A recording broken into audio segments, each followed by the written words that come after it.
If there is one moment that captures the Cold War in our imagination, it's the early 1960s. On Berlin's front line, it is founded through armed soldiers, barbed wire and military checkpoints. Streets are cut in half, and even families were divided as the wall goes up in 1961.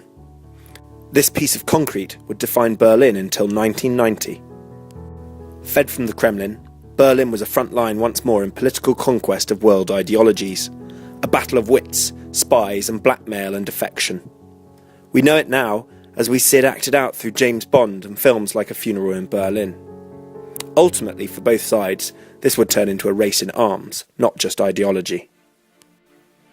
We saw a deadly game of high-stakes poker in the Cuban Missile Crisis. The conflict of ideology balanced over a missile silo. The world stood at the edge of darkness for 13 days in October 1962. Germany held its breath.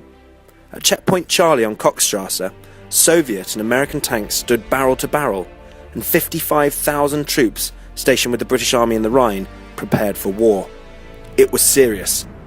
The only checkpoint still in place today, Checkpoint Charlie, reflects little of a time when the world was a click away from World War III.